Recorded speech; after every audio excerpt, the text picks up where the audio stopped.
Yeah, get it on. Got to get it on. No choice but to get it on. And welcome to yet another CarCast. I'm Adam Carolla. It's Matt D'Andrea, Motorator Matt. We're here at the 2011 LA Auto Show. Lots to see, and I promise a good show. Lots of good interviews, lots of great technology. Stand in front of the LFA, which is a ton of car. A lot of great debuts this year. Usually Detroit seems to get all the big cars, but now LA's getting a bunch of cars because it seems like LA is a huge market for it now. Everything I complain about eventually comes around. They've been listening. Somebody's listening. 5 years ago, I was like, why do you guys have this the same weekend that Detroit? Because every time I would go to one of these booths and go, where's the new M3 and where's the new S5 or Audi, whatever, and they'd go, that's in Detroit. And I'd go, how many of those things you sell in Detroit? And they go, well, that's where, and I'd go, well, why do we have it on the same weekend? And all my complaining eventually got us to a different weekend, and now we get the good stuff. And the good news is we're going to share that stuff with you. So, come on along, won't you?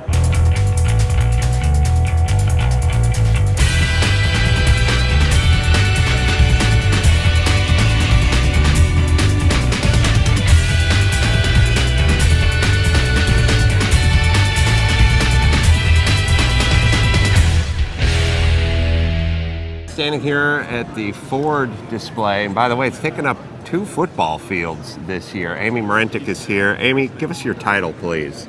My name's Amy Morentic, and I am the marketing manager for Mustang and some of our other cars and utilities. What a gig. That's a I job I want. It is a great job. Yeah. Any manager of Mustang is the job I want. I gotta say, love the boss. Always loved the boss.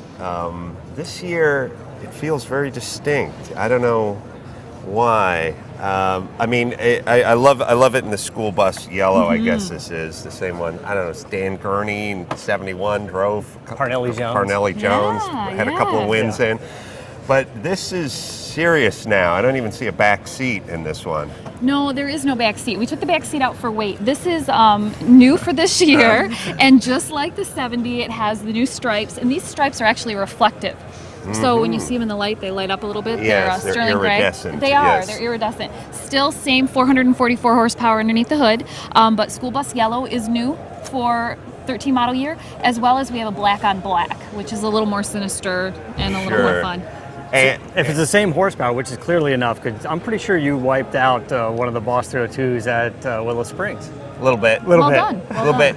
Well, to be fair to me, I think this one had been breathed on a little bit, which is unnecessary. Well, you know, people say that this makes you a better driver. Yeah, in my case, Not so much. I went into second when I was trying to go into fourth. But I blame that on the track, because it was one of those turn 2 to where you're halfway in between third and fourth. Long story. This is the Laguna Seca package, right? This is the Laguna Seca package. We offer Boss 2 ways. We offer the Boss 302 with 4 seats, and then the Laguna Seca with the 2 seats. And it also comes the with family race car. The family race car. Yeah, Right. exactly. So this is school bus yellow. It has all the ground effects on it. It has the splitter, improves the downforce, keeps you on the track, not off the track. That'd be nice. Yeah. Yeah, and 6-speed. Yes. I'm guessing. We know about the 444 under the horsepower, and I don't know if those are, if you guys got together with Recaro or Momo or whoever you did, and I don't know if you got together with anyone on the brakes or how it works. Brembo. It seems like everyone's getting together with everyone, and somebody figured out why have people take our car and then strap on a bunch of stuff after they remove it. Why don't we get together with Brembo and Momo and Recaro and everything that ends with an O and let them breathe on the car before we sell it to you? Well, I think what we do is we pick the people who do things really, really well, and we partner with them. Brembo's one, and Recaro's another, and then when we talk about GT500, we'll talk a little bit about Bilstein.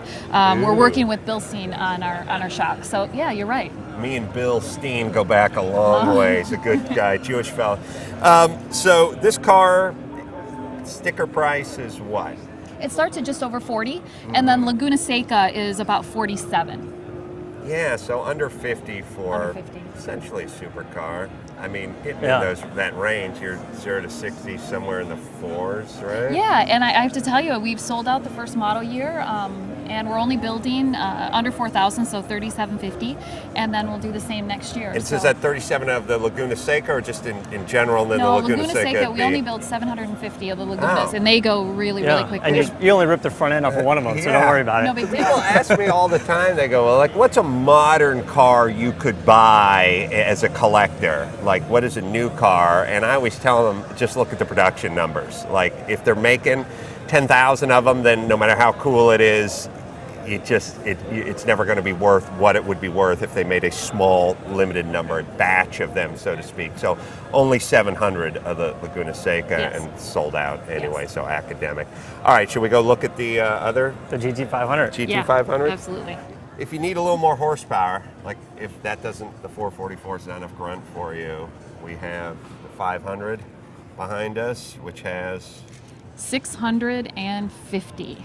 Yeah. How do you put that kind of power to the ground? Everybody that has a GT500 that's 550 horsepower, a pulley swap on the blower and some exhaust, and all of a sudden you're at 600 plus. But everybody says it's almost too much for the street. You guys have to. Well, one of the things we did have to do is go to a one-piece carbon fiber drive shaft. I was going to mention that. Wow. Carbon fiber drive shaft. Yeah. Yeah, in fact, I just got an email from Jamal, our engineer, I don't know, a few weeks ago. He said, we did it! We hit over 200 in Italy. So those are the best emails to get. Yeah, that's on cobblestone. You got 650, drive it every day, street. Well, we were talking earlier. Pass emissions, horsepower. Yep. And the great thing about the Bilsteins is we're going to do 2 settings on the Bilstein. So you can set it to just drive like crazy, right? Drive on the racetrack and be very aggressive. And then we'll also have a comfort setting so you can drive it as your everyday car. And that's the thing I love the most about this. And I can't wait. I'm going to. It's cockpit adjustable suspension? Yeah. Now you got to get out. No, there's a button. Like locking hubs on the old 4x4s. Yeah. This engine is then how many liters? It's a 5.8. So what we did is we took our 5.4 aluminum block, we bored it, so it's now a 5.8, and we share some technology that we used on the Ford GT, and now you have. So now it's a 351, which kind of makes it, Yeah. sort of classic again, at least Cleveland. except for the 4 valves per cylinder, Right. variable cam timing, and the other things we didn't have in the 351s back then. Right. 600 foot-pounds of torque. Wow. Yeah. Crazy. It's funny because normally there's more torque than there is horsepower, but if you're going to go 650 in the horsepower department, how are you going to beat it? You have like 900 and you have to make sure you can put it to the ground, right? There's no sense in having it if you can't put it to the ground. So does this have launch control? Yeah, this will have launch control, and we have a new feature called Track App. So it's actually an LCD screen in the center of the cockpit, and it's got a Christmas tree on it, and you can clock your 0 to 60 times, your 60 to 0 time, your lateral G. It's really fun. Well, I usually Glendale PD is going to love that. Yeah. Oh, it's for the track only. Oh, I see. That's the other part where she'd get fired if she said did it on the street. I've said it once, I'll say it 1,000 times. This is why the terrorists hate us, ladies and gentlemen. Because this is all 500 horsepower, not enough. No. Steel drive shaft, not enough. Aluminum drive shaft, no bueno. And we got a Christmas tree on our dashboard. Yeah. Amy, this has been a little slice of heaven. And you got here, I don't know how long you've been here, but boy, did you pick the right time to hit Ford and the Mustang program, because you could have been around 20 years ago when they were, I mean, you wouldn't have been born yet, but what I'm saying is you could have been there for the Mustang too.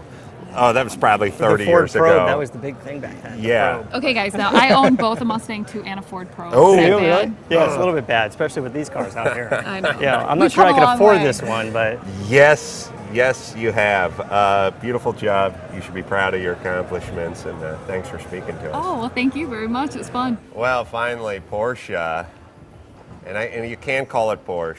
I talked to my German brother-in-law. He says it's all right if you're in the States. Patrick Long is with us. I've spoken to Patrick on many occasions. Patrick drives a 911 with a turbo incinerator inside of it. It's crazy. There's a spinning disc that's inside of the car where your feet would be if you're a passenger in the car that creates power. Is there a street application for that? Is that something they're looking to do? Well, we're looking at a lot of different applications from the hybrid. Obviously, Porsche Intelligent Performance, we're looking to up all of our hybrid level. The 918, which is our supercar that you've seen, is a plug-in hybrid, so it's different than the flywheel technology, but I wouldn't count out flywheel technology in the future. Flywheel technology, and I don't want to put words in your mouth, and Matt, you probably know about this. It's basically, if you're scrubbing off speed, I mean, if you're braking, why not take that energy and instead of just putting it up into the atmosphere, put it into a flywheel that spins and then reuse that energy at some point? Is that a nutshell, layman's absolutely. version of I think it? it's wasted energy otherwise that we would just be trying to slow the car down. Why not store that and apply it to going forward? We're not using any battery technology, so that is where the energy is stored in the energy of the revolutions per minute. But it does go through a transfer of kinetic energy. We're generating that on the front wheels. We're transferring it, storing it, and then we're sending it back to the front wheels and driving the car. Otherwise you would just literally just You be even spinning have the your bike, wheels, you right? know, on your bike, and you had that little thing that rubs against the tire, and it makes the noise when you're riding the your bike. generator. Yeah. There's no battery in it. Right? Exactly. It's kind of the same deal. Yeah, we're discharging the flywheel, and that's creating the power to go forward. So, you know, at a certain point, that you drain that battery or you drain that flywheel, either way. And in your race car, it only applies power to the front. Correct. So it's a normal 911 rear-wheel drive, and then we discharge that stored energy to the front wheels. We go all-wheel drive, more traction, more acceleration. It's about 200 horsepower of forward motion. It's like hitting the NOS. I would have loved to have been in the meeting when the first guy pitched this idea. Like, hey fellas, I got a good idea. Let's put this thing the size of a medicine ball in the passenger seat of the race car, and then it'll have a disc that spins at 40,000 RPM, and then we'll feed that into the front wheels, even though it's a rear wheel drive. Someone would have been like, Stan, get the fuck out of here. Are you drunk? You're nuts. This is gonna work in a race car? Well, the software and the concept came from Formula One with the KERS system. They were doing the same thing. They still are doing the same thing, but they're putting the energy into the rear wheels, which is where the combustion engine's powering. So this was completely different to make it all-wheel drive. But I think the concept even goes back, I'm gonna get my era wrong, but probably the 60s. There were public transport buses that ran a flywheel hybrid system. Really? That ran those buses. So I think that there's some people that have pitched it even before we did, but we just tried to Somebody refine was riding around their bicycle and they're making that weird noise. Making that light. I'm sure Making that Leno light has work. at least one of those buses somewhere. You know what I love about the Porsche displays? It's always so German. It's so sleek. It's clean. Stark, a little Bauhaus I feel like I should take my here. shoes off before I walk in Yeah, here. and bow to your sensei. Like but it's so, the lines, it's just like the display is sort of like the cars themselves. I love this Panamera, by the way. I love the interior of this car. This is one of these cars we're standing in front of, and my combo, I love the cream interior. I'd get the blue with the cream, but this silver looks great as well, or whatever we're calling it. What is this color? This is on a this silver. This is we're on the Panamera. We have unique colors just to this line. So this isn't the same silver that you would get on a 911 or a Cayenne. So this That's is one good. of I those, didn't want my 911 colors mixed Yeah, with you my need to make Panamera sure that colors. you have some differentiation in peanut your butter out of garage. my chocolate, That's you know what right, I'm saying? exactly. This is one of those cars when I think that my very first saw it, I was kind of like, and then every time I've seen it since, I've been more and more in love with it. When you're in it and you drive it, you're sold. You're just sold I was immediately. telling Matt, who was driving one of these things just earlier in the week, we're talking about Ferrari coming up with their four-seater and Aston Martin, and as much as I love those companies, you just can't do better than this. You can spend an extra 125 grand, Yeah. but I don't think you're going to do better. We're than interviewing the Ferrari and S Aston Martin Turbo. next. What are you going to say over there? Completely different story. This is a monumental accomplishment. You tell us all what we want to hear. Yeah. I know those cars they're pieces of art. I mean, and they're great. They're great looking. And look, if you have unlimited funds, why not? Just to say it. But you're not in just the ride, the 0 to 60, the handling, the comfort. Like you can spend more money. You can always spend more money. I don't think you can get more than this S, especially the turbo Yeah, S. I think from a functionality standpoint, from a practical standpoint, from pure performance, when you drive this car compared to some of the competitors, I've had the chance, this is actually the company car that I chose to drive daily. When you get in the car and you sling it onto the freeway and you don't hear even a tire squeal, you realize that you're in a big limousine, as the Germans would call it, but you can rush this car like a sports car, and I think that's sort of what Porsche has always been good at. It's not only about the look and the pizzazz, but what it actually can do on the road. I think that's why you have that loyalty toward the mark. And I think over there we got a Cayenne S hybrid. Yep, Over we've got a there. turbo and we've got a. What's the hybrid do in the Cayenne? Well, now we're back to department? battery technology. Right. We've got a coast feature where we're basically either at free coast so that we're not burning fuel, or we're in deceleration, again, charging up the hybrid system. I think that's interesting to apply to something like the Cayenne, which is a luxury SUV. When you think of battery technology and hybrids, there's something all the way across the board. But what's the claim on the highway? Well, actually, in hybrid department, the city does better than the highway, right? Or what the fuel mileage? Most of the hybrids are estimates. They're going in that direction. So yeah, absolutely. I mean, I think stop-start is what you want. The deceleration to charge up, right, and then accelerating. I mean, it's like your New York cabs. That's we where in the 30s here? What do we get to? He doesn't know. He's a race car driver. I just drive these things. I just drive these things, but I don't know what the MPG would be. We just came from Santa Barbara, where we're doing the worldwide media launch, and that was the first time that I got to sample it on the road. This is an all-new 911. This isn't a facelift. This isn't we have new lights and new colors. This is ground up, brand new from the start. I should say we're coming back. We're going to get the shots. You can go to adamcarolla.com and CarCast, and you can see it then. So don't worry, we will not cheat the viewer, but continue. I think the thing for me is we're with an extended wheelbase. We're lower, we're wider, more efficient. 0 to 60s quicker, performance numbers are all higher. The weight's gone down. I mean, the things that we really look for in motorsport is what these engineers are looking for on the road. Is and the you know turbo what that's about. out yet? No, right now we're just doing the Carrera and the Carrera S. Mm-hmm. But they come in somewhere around 350 horse and 400 horse. Yeah, that's correct. And with that, with the PDK, and now we're going to 7-speed on the manual and on the PDK. Always missing that 7th gear. Yeah, and they have a 7-speed manual. That's correct. Right, yes. I love that. That's like a school bus. Like you could just keep shifting that thing all day. 3.8. How many liters are we talking? We're down to 3.4 now. We've you've gone down on the Carrera. Yeah, turning more R's. That's correct. Yeah, probably almost about $8,000 at Redline. Yep, and we're better on our efficiency numbers, lower. Sure, getting more out of less. Does the longer wheelbase completely change the ride in the car?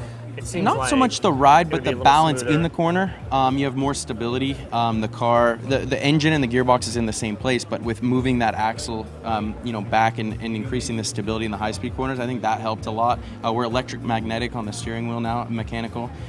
So different. We're not running a hydraulic steering system anymore. So things that when I took it out on the racetrack, we just had a video called The Chase that we shot that sort of went around the internet, and running it on Laguna Seca, it sort of turned in like our 997 GT3, but it's our everyday driver. It's a Carrera or a Carrera S. So I think that again you have that componentry where you can run it like a race car, or you can settle it down and put a cup of coffee in your hand and cruise the 405. What a time we're living in. Do they have a base price figured out on that car yet? Yes, they do. And you don't know what it is, or you're not telling me. Both. The Carrera S I think is about 90. Both, right? What's that? The Carrera S is about 90. Yeah, why don't bother asking? I know why you keep Matt this guy around. knows. I mean, he's making me look bad. All right, well, it's always great to talk to Patrick at the Porsche display, but the best part about the Porsche display is free food. I know you thought I was going to say cars, but... Well, last year you challenged me on my Back to the Future knowledge, and this year you're asking me about all these specs and 0 to 60s and costs, and so I'm going to be prepared next year. I'm going to be better with all my specs. You did pretty well, Patrick, I must say. And by the way, for a driver, I swear to God, most race car drivers don't even know if their engine's in front of them or behind them. You know more about the car than any driver I've ever. Hey, congratulations on all your success in racing. Thank you. Yes. And good luck with the car. And Hopefully that thing stays where in the container it needs to be in. We'll be back when you pull the parachute off. All right, man. Standing here with Kevin Smith, not that Kevin Smith, of course, but the Kevin Smith from Lotus. We got the Evora behind us, correct? Yes. I like this one better than the one. Who brought it by? Bobby Rahal. Rahal brought one by the shop. Yeah. The blue one. We did that a year and a half or so I ago, like this think one it was. better, but I can't figure out what I'm looking at. Bobby brought you the first model year, the 2010. It was a naturally aspirated Evora that had 18 and 19-inch wheels and less of the cool equipment that's on this 2012 model year Evora. The biggest difference on this particular car behind us, and it's the first time we're showing it out here on the West Coast, comes to market in a couple of months, is the new Intelligent Precision Shift, or IPS gearbox. Finally. That we're bringing out My for the wife's been Evora. clamoring for that for a long time now. What is that gearbox? That is basically a 6-speed paddle shiftable automatic transmission that you can shift You can drive the car basically 4 different ways. Full automatic mode for LA traffic. Sure. Automatic, but in sport mode for crisper shifts, a little more performance. You can start paddle shifting when you're in automatic mode and just have some fun and be more engaged when you want. Stop shifting with the paddles, it reverts to automatic. Or if you're in sport mode and you start shifting with paddles, your full manual paddle shift mode. Crisper, quicker shifts, more performance. It'll blip the throttle for you. Does the throttle blips on downshifts and everything I else. I love wish that. my Datsun would do that for me. I can't figure out that stupid heel toe thing. I can't do it. And it's too late, by the way. Like the driver instructor is like, screw it. Yeah, You're no, old. You're done. Take you're that done. one to the grave. It's like trying to learn a new language. You better learn Yeah. it at a young age or you're going to have a tough Yeah, time. I'd need say the it's more Rosetta like having Stone a horrible golf swing that sort of works, Yeah. and the instructor tries to break you down, but you start hitting it into the sand trap, so he goes, just take your horrible swing and play, 10 over par. Yeah. That's good enough for now. Live with it. Yeah, you're not going on tour. Yeah. So the power plant in the new Evora that's behind us is the still V6 power plant. Yes. Rear wheel drive. Yes. Matt said it might have a supercharger bolted onto it at some point. We have a supercharger available in the market now. It's called the Evora S. It's the same 3.5 liter V6 engine. When that engine's naturally aspirated, it's 276 horsepower, 258 foot-pounds of torque. With the supercharger on it, it becomes 345 horsepower, 295 foot-pounds of torque. And of course, because it's pressure charged, you've got torque all over the rev Yeah. range. Who are you going after in this? Like if I'm looking for a car and I'm a buyer, Yeah. what else am I looking at in this range? The most direct competitors to the Evora or the Evora S, we kind of bridge the gap between the upper range of the Cayman S, Cayman R, and the lower end of the 911s. Those are probably the most direct competitors. Porsche But if you guys. broaden the scope a little bit, you're looking at Corvette Z06, you're even perhaps looking at Nissan GTR. So you're looking at those kind of sports cars. Now, the people that tend to steer towards, pun intended, the Lotus, the Evora, are really the folks that are probably less interested in image and panache and, hey, look at me, I'm successful, look at the car I get to drive. They're more focused on the driving dynamics and really what the car's capable of. The handling of the car is phenomenal. So it's people that really take pride in knowing cars and wanting to drive the car that's going to be very engaging and fun. I get the sort of horsepower war Yeah. part of this society we're living in, but when you're just trying to carve up a canyon, take it from a guy who races a Datsun Roadster with maybe 192 horsepower. There's something cool about just winding it out and carving up that canyon in a way the car feels. Not everything's a quarter-mile drag race or even a top-end Yeah, there's race. something really cool about being able to make use of every horsepower in the car. In the Yes. Evora and the Evora S, you can. You can use every one. There's so many cars in the market now that have to have that 500 or 600 something horsepower. Right. Like around 4,000 pounds. Joe Q average can't even begin to use all of that power. I've always loved the Lotus, and I can tell you, and I like the idea that while everyone else is getting bigger, heavier, and more displacement, more cylinders, that Lotus has stayed true to the cars like the R26 that will just kick my ass when we go drive on the 26R track. Alon, The yeah. 26R. Yeah. And, That's a great little car. we out the just track. amazing. Oh, it's so got much fun. back from Laguna Seca, and there are 40 cars in my field, and the first 5 of them were Lotuses. Yeah. And As all it should be. Yeah, felt awesome. But it's like, well, how much horsepower does that 26R have? It's like, I don't know, 180, maybe 175. Yeah. Well, why is it kicking your ass? Because it weighs Yeah. 1,300 pounds. Well, it's nice when you change a tire, you get a big guy to kind of pick it up by the rocker panel and you just pull the wheels off. Yeah, and it's a light and car. you see those cars that are. I was watching because we're on top of. We had to slum it with Bruce Kenepa in his super, his Ringling huge Brothers, Paddock. on Paddock, and I was up top, enjoying a beverage and watching those things go through the speed traps after turn 5 or 6 or whatever. And they would go through it at about, I think one went through at about 111 They're just miles an flat out. hour. Those cars stick. 111, and then later on, you see the Ferrari GTOs and the Jaguars, and even the Trans Am cars, the big brute, big boys, And they're going through at 100, 103, 97. Yep. That Lotus with its 175 horsepower is kicking the ass of those big Mustangs and big Camaros just because it handles. A lighter car does everything better. Everything is less stressed. Stopping is we did better. 6 solid hours Friday, 6 solid hours Saturday, 4 solid hours Sunday, 16 total hours on track on the same set of tires. Right. And they were perfectly fine at the end of the day Sunday. I drove back to Orlando from Daytona in the car. Totally fine.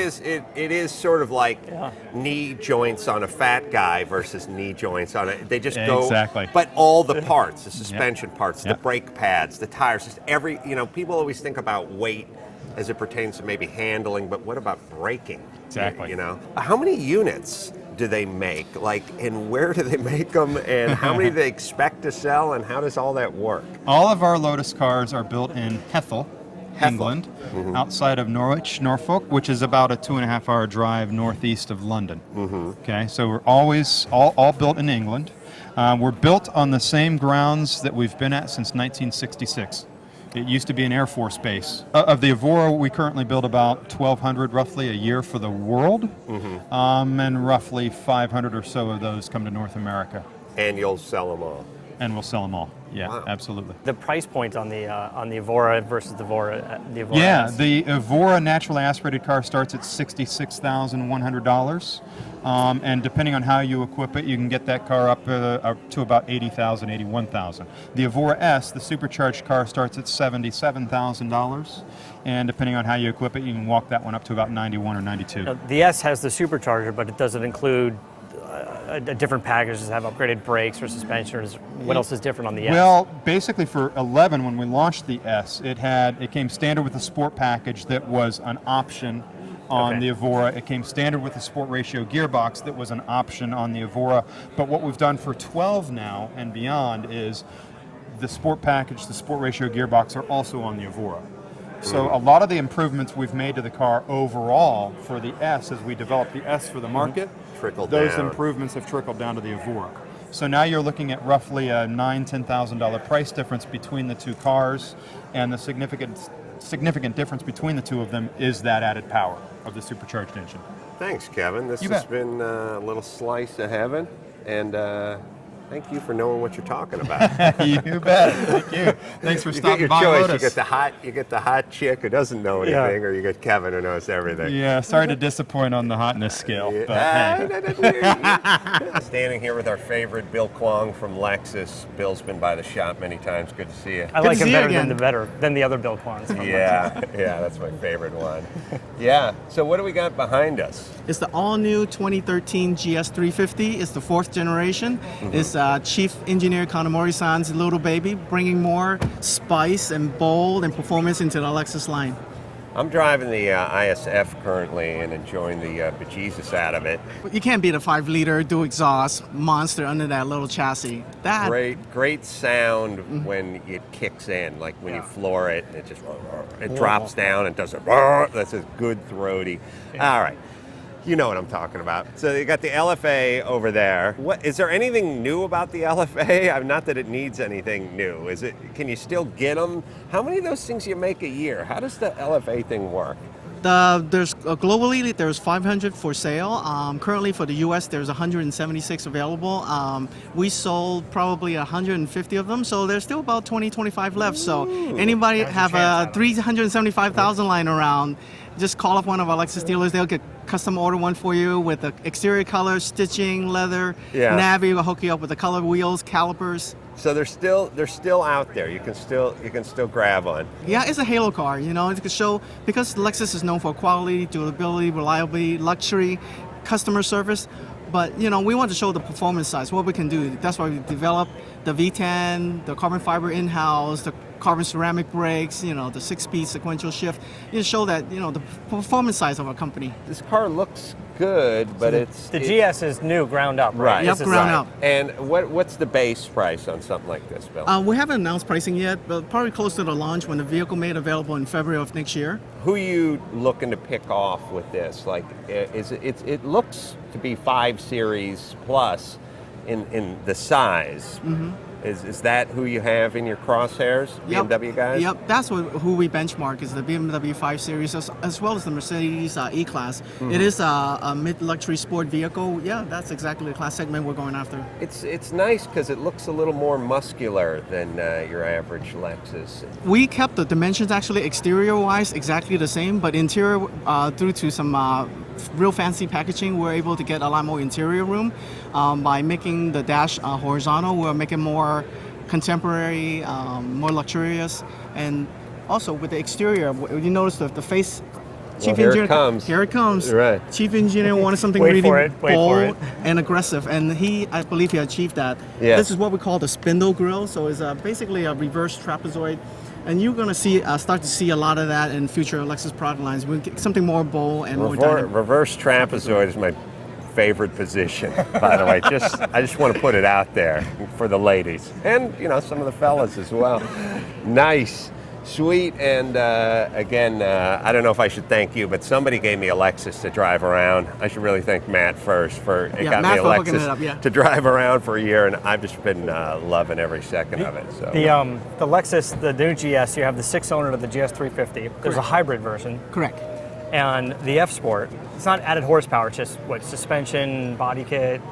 Well, much more aggressive front end cladding, a rear lift spoiler. The 19-inch wheels goes from 17 to 19-inch wheels. So largest tires we fit on a luxury sedan is 265s in the back. Wow. So four-wheel disc brakes, and the disc size actually goes from 13 to 14. And you don't think that's that much? It's only 1 inch difference, but that actually increased the swept area 30%. So it gets, and then high friction pads, so much better stopping and grip in the F Sport model. This is the first time Lexus have a 4-wheel steering. In the F Sport rear-wheel drive model, you can actually get Lexus dynamic handling. It actually steers the wheel 2 degrees, so at low speeds it goes opposite turn. And so it's a tighter turn. Tighter turn, and at high speeds for lane changes, it actually turn in the same direction. So now it's a quicker. Yeah, it's kind of like a Batmobile. Yeah, or a fire engine. But no guy in the back turning.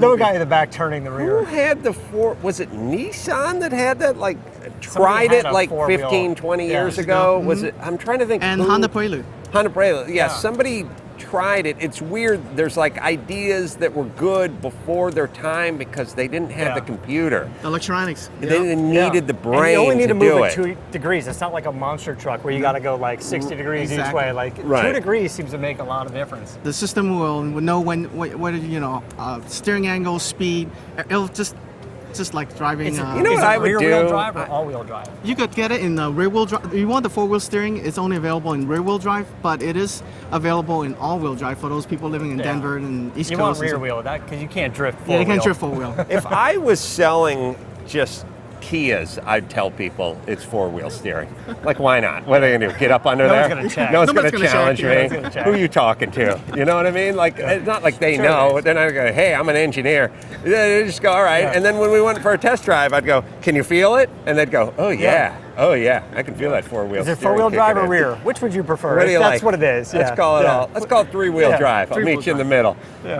Bill, always great to speak to you. Come by the shop anytime. Absolutely. Love your shop. I know you want to see that BRE Roadster. Yes, that thing is sick. Thanks, and come by the shop anytime, and we'll fire up the Roadster for you. Great, thank you so much. Thanks for coming by Lexus and at the 2011 LA Auto Show. Thanks for the car. Well, here in front of the 911, better late than never, the new 911 looks amazing. We'll show you some pictures of that. All right, so that wraps it up for part 1 of the LA Auto Show. There's part 2 of the Vegas SEMA show. Yes. You were on hand. I was. Did more interviews from the SEMA show. Let's throw take a it look. to you. Throw it to you. Doing this series. Matt, here we go.